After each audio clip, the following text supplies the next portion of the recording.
Pringle with these headlines. President Biden is going to Israel and Jordan today. He'll meet with leaders in both countries and reaffirm the U.S.'s support for Israel and its war against Hamas. Biden is also expected to urge Israel to allow humanitarian aid into Gaza. Karen Chalmers reports.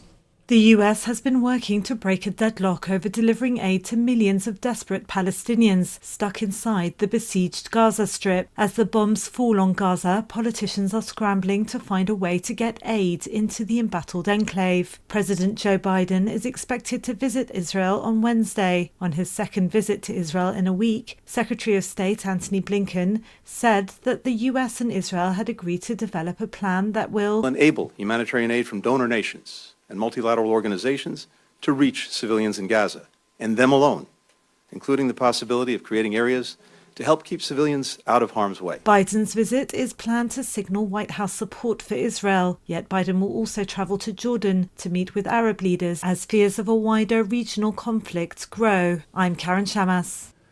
Meanwhile, as airstrikes continue to fall on Gaza, clashes erupted again today between the Israeli military and Hezbollah militants on the border between Lebanon and Israel. That's where Israeli forces and Hezbollah have engaged in a series of low-level skirmishes since the outbreak of the latest war in Gaza. Israeli officials said an anti-tank missile fired from Lebanon landed in the town of Metula in northern Israel today, injuring 3 people. Hours later, the Lebanese militant group Hezbollah issued a statement claiming responsibility for the missiles. It was not clear if the injured were civilians or soldiers, but Israel has ordered civilians to evacuate the area near the border with Lebanon. Israel responded by striking several areas along the border in southern Lebanon with artillery fire and white phosphorus, the state-run national news agency in Lebanon reported. The Israeli military said its tanks fired back into Lebanon after an anti-tank missile was launched across the border. The army said 2 more anti-tank missiles were fired from Lebanon at the Yiftah kibbutz in northern Israel without any casualties, adding that it had shelled Hezbollah positions in response. Earlier today, the Israeli military said it killed 4 militants who had attempted to plant explosive devices on a border wall between Israel and Lebanon.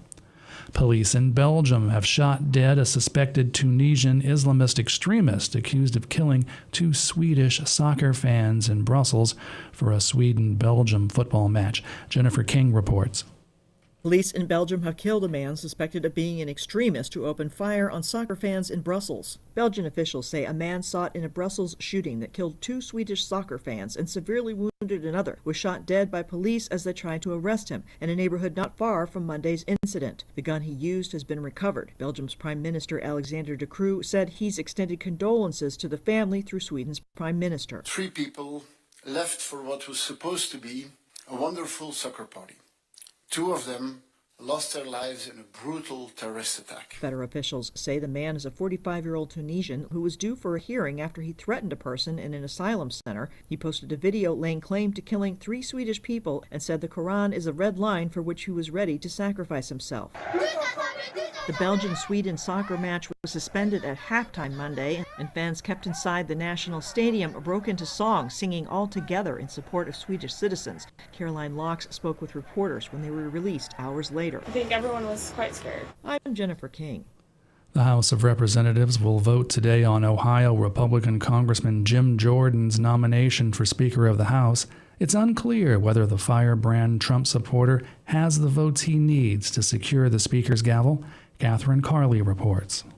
Republicans in the House plan a floor vote for Speaker today. Politico describes a high-pressure campaign, including primary threats by frontrunner Jim Jordan of Ohio, that has converted at least 2 holdouts. Texas Representative Dan Crenshaw supports Jordan, but tells CNN democracy is messy. I think what the real problem is that we've allowed a different process of democracy to take hold within our own conference, which is that majority doesn't rule. I'm Catherine Carley for Pacifica Network and Public News Service.